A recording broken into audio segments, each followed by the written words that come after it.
Welcome to today's panel. I am very pleased to be here with such an impressive group of leaders to provide insight into our topic of the day, diversity and inclusion as a strategic imperative.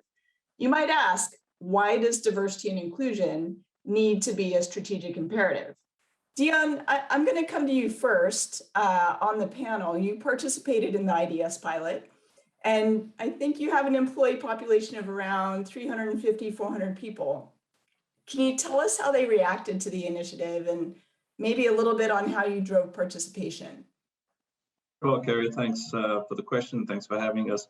Yeah, I mean, being part of a small organization, we have the benefit, I have the benefit of being close to most of my people, knowing them by name. We also know their backgrounds, we know their profiles. We know a little bit about their personal and professional stories, which helps. You know, even though it's a fairly small group, we are across 4 different regions and across 20 different countries. So we have a very diverse nature in our employee base.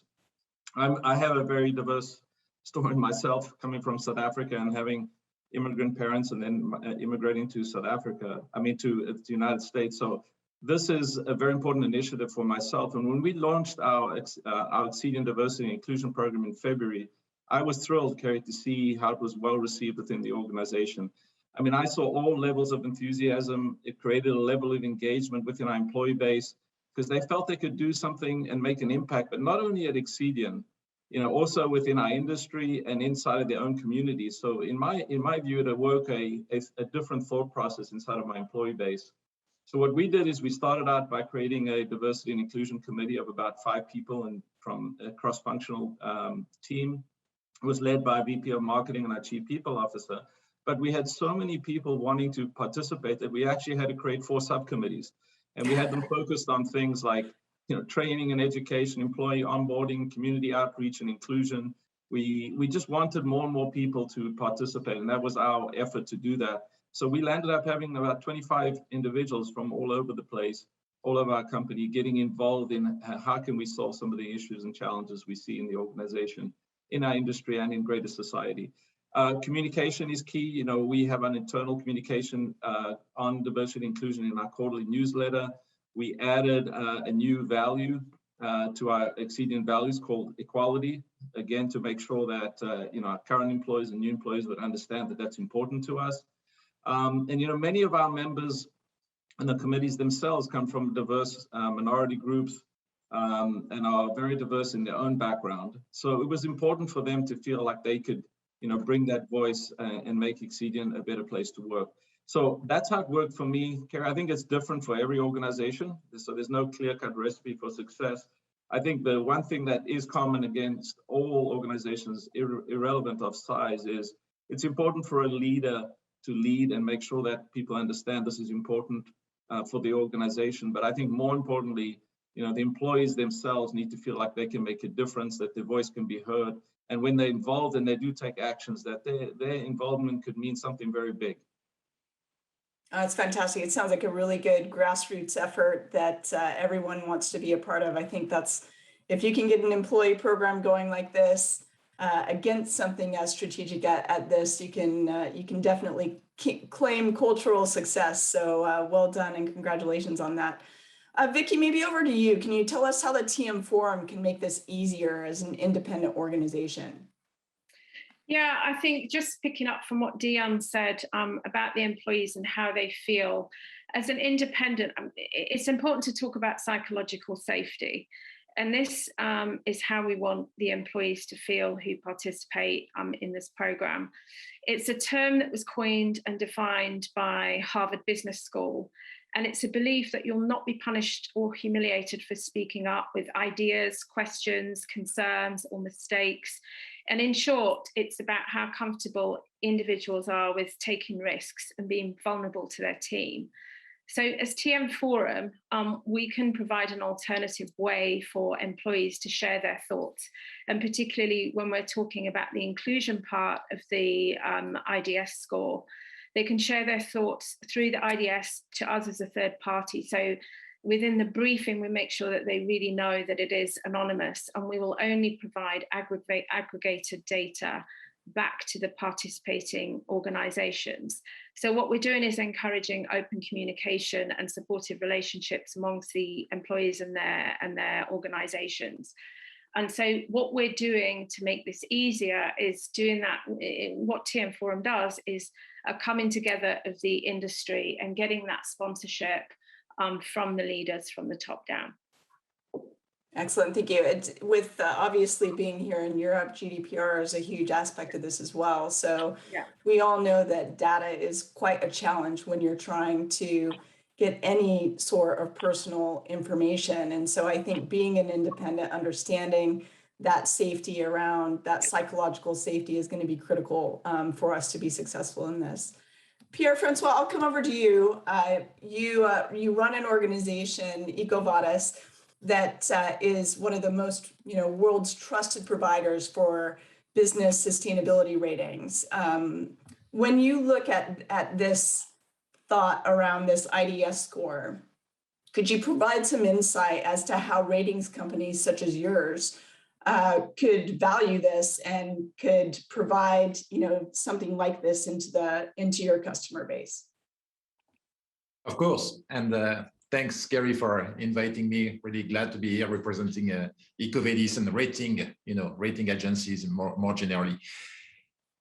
I think IDS is an elegant solution to a very important problem. And why is it a very important problem? I'm talking about diversity and inclusion in the telco industry. Indeed, EcoVadis, we are providing a platform for 600 global corporates representing several $1 trillion of spend to assess their business partners' performance on ESG, and we cover 21 criteria from human rights to environmental topics. We see two topics being really much more in demand from corporate buyers when they want to select vendors in the past 18 months. One is climate change, and the other one is diversity and inclusion. And we see a big push and lots of requests from corporate buyers to understand more what all their suppliers and business partners are doing on diversity and inclusion. And this used to be a North American request. It's becoming more of a global and European trend. So I think that's a very interesting shift in the past 2 years.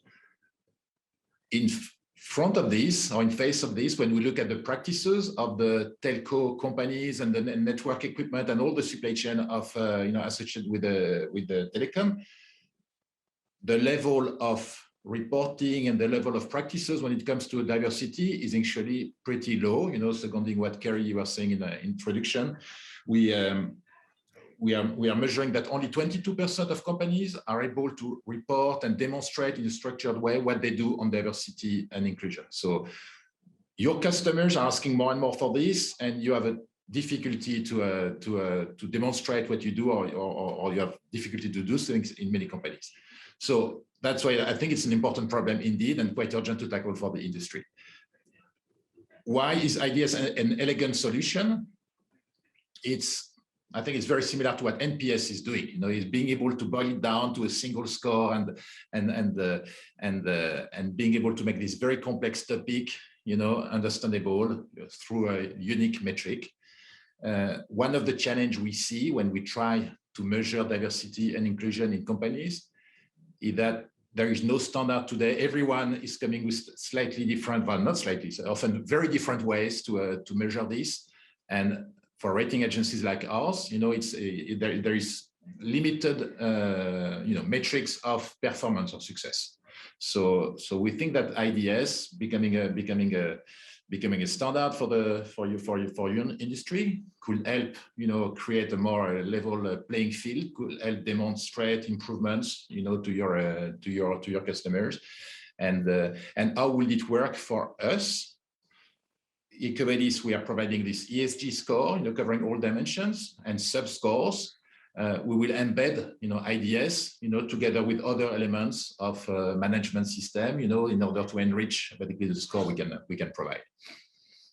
That's excellent. And, that's one of the challenges that I think we had at the beginning of this that we recognized very quickly is there's no benchmark that's standardized across the industry. And because of that, the definition, just like customer experience was with NPS, everybody had a different definition. At least this actually gets to a core definition. It may vary a little bit, within each company, but at least the core is there. And so I think that's a critical point that you make around us coming together as an industry and really embracing the standardization, just like we did with NPS.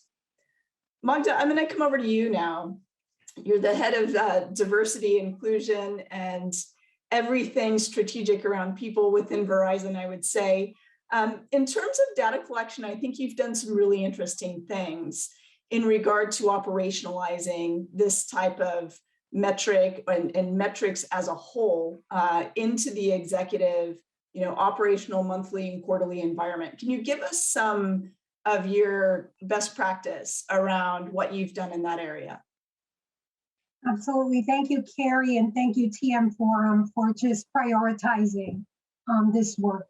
And, like anything else, if it's not measured, it's not important, right? We're driving business performance on so many levels, and diversity and inclusion is one enabler for success. We know it, we believe it, there's plenty of research and data to point to that. So to your point, Carrie, how do you operationalize that? So there's this belief, and then how do you really integrate it into the business conversation on a regular basis? And so what we have done is we have a framework with flexibility. All of our business groups are not exactly the same. They don't all have the same levels of opportunity for hiring, or, there are different issues. So what we have done is we've anchored to the data that has now become publicly available around representation inside the organization. We've broken that out by level and in many different ways around the demographics. And at least there's a common starting point for each of our business leaders to say, okay, if that, then what? And so from that set of information, we then look at the individualized plans and we say, there are certain vital signs that you're looking at as a business around hiring, around retention, around promotion rates. And all of these are really important vital signs that are available to us. So we take that macro data and then say, what is unique about your business?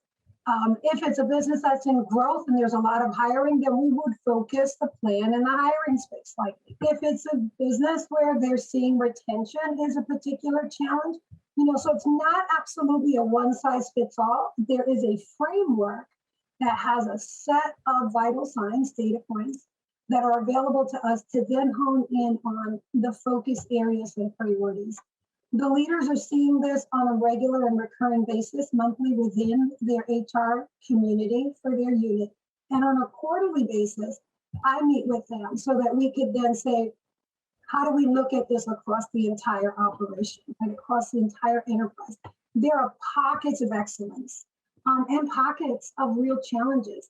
And we know that if we're talking across the silos, across the organizations that are particularly unique, we're going to find some opportunities that we could leverage at the enterprise level. And I'll just end with this, and it's a little bit of a build on kind of what Dion was saying earlier, that you've got to make it something that is very tangible inside of the business group, that is a part of the conversation. And so the leaders from within each of the C-suite direct reports to the chairman and CEO have created a leadership team from their direct reports and some indirect reports at the most senior levels of the organization that are meeting regularly around hiring, development, promotion, the culture of the organization. And culture really matters because it's not about counting heads. It's about making heads count. And so you have to really understand the climate, the culture of the organization and how people feel as though they belong or don't. So I love this conversation because it's both and. You can't have it if you don't have diversity, but just because you have diversity doesn't mean you have inclusion. And one of the things that we look at on a quarterly basis with our executives is the pulse surveys that we're taking. They are confidential. We don't disclose individuals' responses, but we aggregate them, and we know very clearly how women are experienced in the workplace as compared with Blacks, as compared with others that we have representative information for. And that's been really helpful to making sure the conversation goes beyond check the box and really is getting to what are people saying about what it's like to be here. And we do that as a part of the quarterly reviews as well. That's really insightful as far as how you're using this as a metric that matters, and you're actually treating it like any other KPI that you have in your business, building the insights from it, and then being able to drive that knowledge to action gap in order to actually, create the interventions in order to make it go. One of the things that I picked up on that you said is you can't have diversity without inclusion. You can't, and vice versa. Danielle, you looked at this when you were building the metric, and what are your thoughts around that? If you only measure one part, will the metric actually matter? The two go hand in hand, really, and I totally agree with what Magda was saying there. Sustained diversity requires inclusion. Organizations will only be able to retain their diverse talent and get to the best ideas, the best innovation with inclusion. But at the same time, inclusion for a group that does not have a diverse or underrepresented employees, this doesn't give the organization the benefits required to be competitive. Excellent, thank you. Vicki, back over to you. In parallel to the metric, the Diversity and Inclusion Council and the TM Forum are creating a C-level council. Why are we doing this? I know why, but I'd like you to tell everybody else. Well, let's look at it this way. We know that executives understand the problem, but all too often the execution is left with HR, with the CHRO. The reason why we're starting the CEO Council is we need the support and the energy at the top level of companies within the industry to take this index, to believe in it, and to use it as the standard benchmark, which is a plan that we're working towards, and then really start working with us on the interventions to create the change that we need in the industry, which everybody today is referred to. CEOs can lead that drive of change, and we know that we can be stronger together. We can't do this as individual companies and in silos. So we plan to get CEO executives initially that are committed to the benchmark to this index, and we can start then, as you talked about earlier, Kerry, to building this into our employee matters surveys, and also as part of, it's a critical part of our strategies. So to deliver this, we do need that sponsorship from the very top. To give this the global focus it requires, and to enable actions throughout our businesses and also beyond HR. I'd like to quickly just ask Dion. Dion, you're going to sit on this CEO Council. What would your expectations as a CEO be from this collective group, from this council? Thanks, Vicki. As a CEO, the big challenge we have is people expect us to be insightful leaders and be inspirational leaders. And what people don't realize who've never sat in a CEO chair is you don't have all the answers. And so, for me, when I speak to a fellow CEO, and this happens, then Kerry and I have our regular dialogues on the business, I've found over time we've made more time for things that are not normally in a business conversation. We spend more time talking about employees and what are the issues our employees are facing and how do we solve them. And the reason we do that is we want to learn from each other. And I learn every time I speak to Kerry or another CEO in the industry on what they're doing. And really the council formalizes that. This is an opportunity for us to sit and spend time in our day really focusing on how we can share and collaborate with on different ideas. The CEO Council itself will have people from very diverse backgrounds, from different size companies.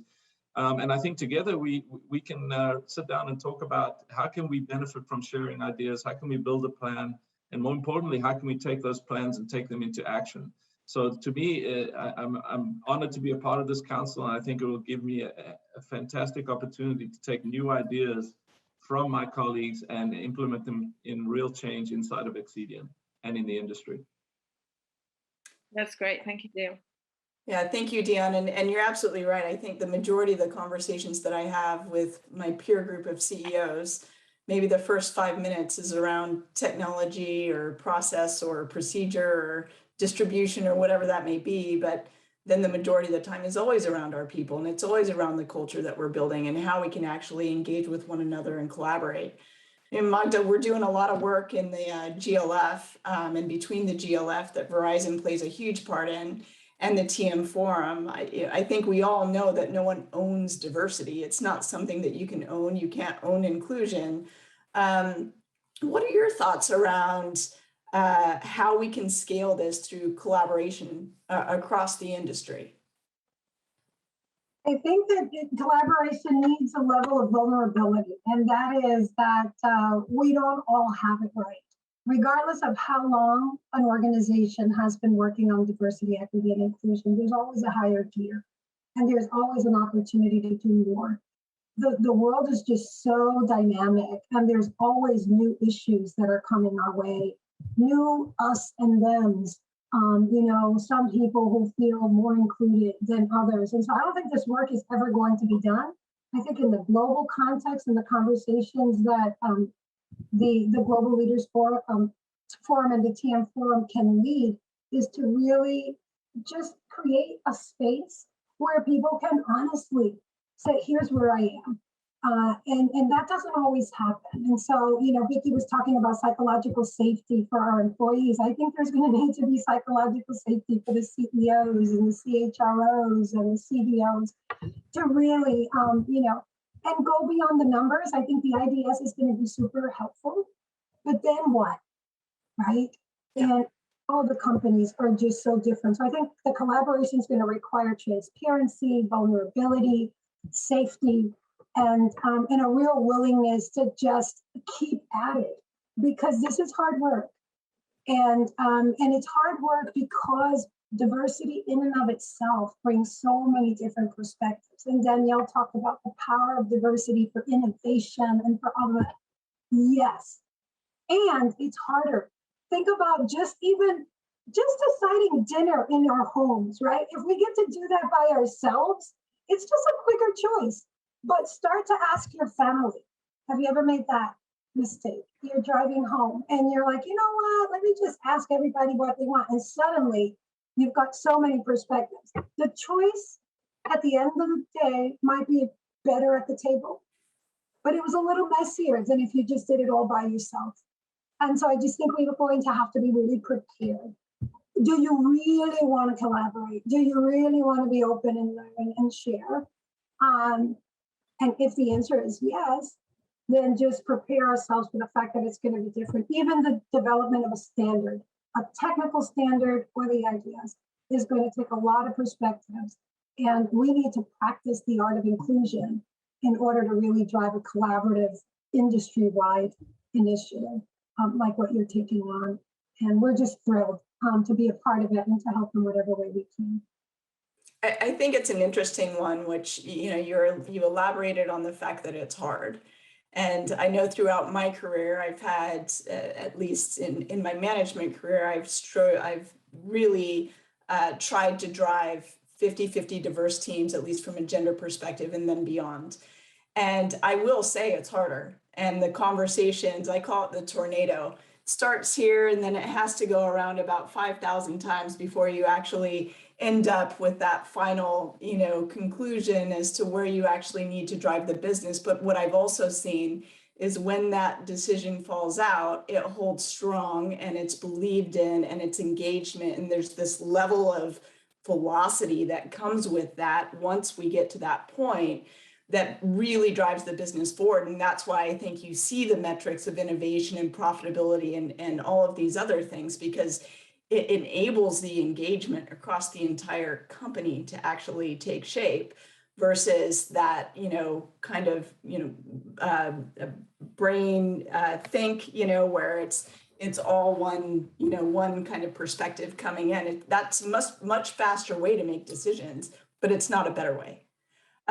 Pierre, Francois, I'll come over to you. You serve all types of customers from small, medium, and large. what do you think the implications are of this score for small and medium companies? And maybe how could this be scaled into a rating like yours for those types of companies? I think adoption by small and medium-sized businesses is indeed critical, because that's where we see the lowest level of awareness of the importance of diversity and inclusion. To do this, you probably need to think about how to simplify this IDS. Not the methodology itself, because the methodology I was saying is elegant and very simple. We're talking about 1 question or 5 questions, but the way to deploy it can be complicated. We're EcoVadis, we are mid-sized business. We are 1,000 employees now. We've been deploying NPS for the past 3 years, and it's not as easy as it seems, depending on when do you ask the question and at what stage and in what process, you get slightly different, answers to the same question. So probably the first stage will be to find, what is the, enablement kit, or what is the minimum toolkit to give SMBs to be really, maximize usage of this, IDS, when they don't have the resources that Verizon and Colt and other companies could have. That's the first thing. Second thing, how to scale it.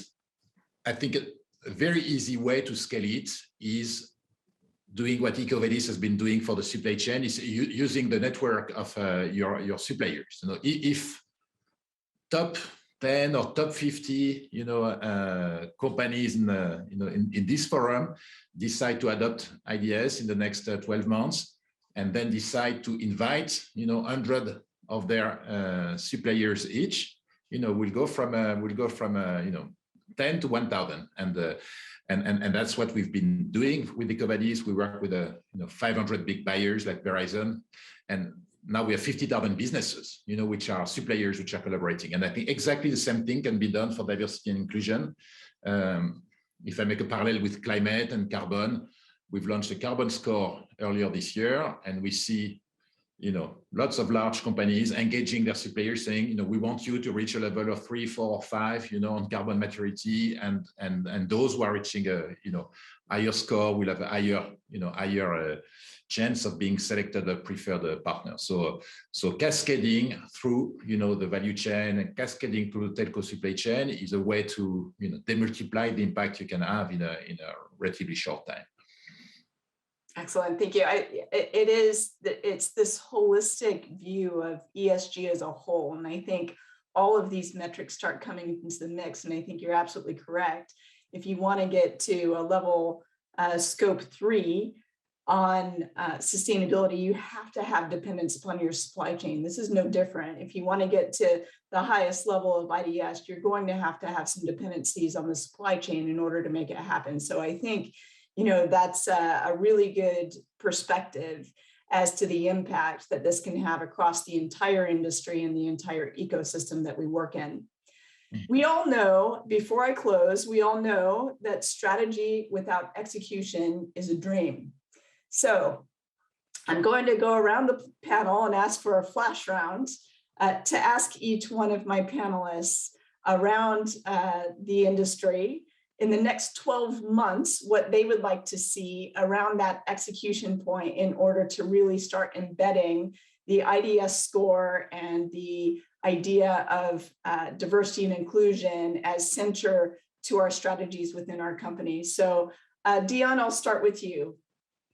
Well, I think, Magda said something that was very important to me. She said, you got to keep at it. And to me, that's the key here.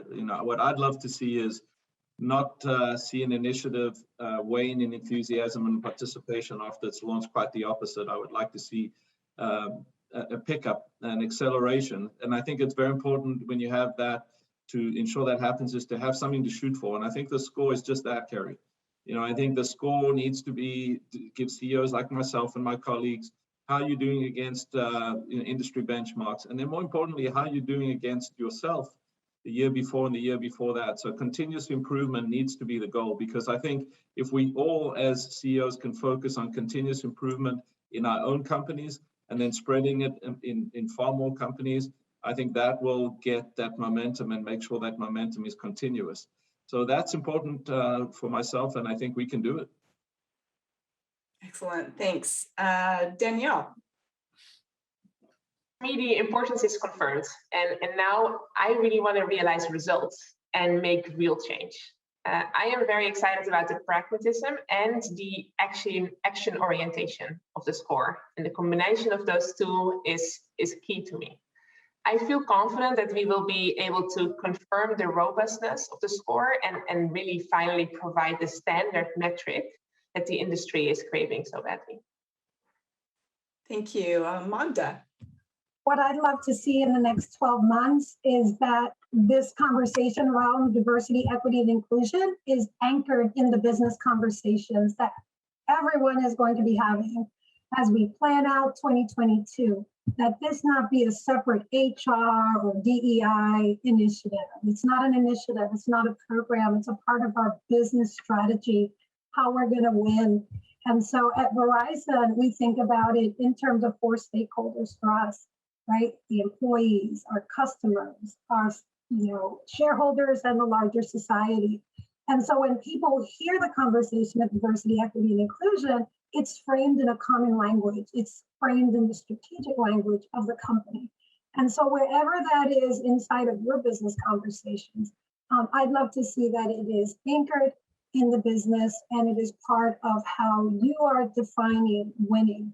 Because it's going to be very important for all employees, for all of our vendor partners to really believe that this is truly incorporated in how you're going to drive value and business success. Excellent. Thank you, Magda. Pierre-Francois, over to you. I think in the next 12 months, beyond deploying IDS, we also need to see some concrete changes in policies and actions. And the framework we use at EcoVadis is policies, action, results. IDS is a performance indicator, but what concrete actions can be changed in the next 12 months. We were starting the panel about, we have only 5 female CEOs in leading a company in the space. I hope that in 12 months, you'll be 10, percentage of companies having launched company-wide training on this topic. So we shouldn't forget that, if you want to improve performance, it's also concrete actions that need to be implemented. Excellent. Thank you so much. And last but not least, Vicki, over to you. Yeah, in the next 12 months, so we need business leaders like yourselves to say that this really does matter, and that without this, nothing's going to change. You should care about it, and it is strategic. And to get involved, not just in the IDS, but in the CEO Council as a CEO to help us drive this, and that we've then got the interventions, because yes, we do need the metric to understand where we are, but we need those interventions to make real change happen. And that's what I'd like to see. Excellent. Thank you so much. That concludes the panel for today. And I just want to say thank you to this amazing group of leaders that have participated and provided their insights into why diversity and inclusion needs to be a core part of our business strategies and move beyond the moral imperative. I do encourage all of you in the audience, and thank you so much for participating today. I do encourage you to reach out to the TM Forum to learn more about the IDS, to get involved in the next wave of the pilot program, and to start helping us to build some best practice around the interventions. That's the hard part that comes next, and we need the entire industry to get behind this initiative. So thank you very much, and we hope you have a great day.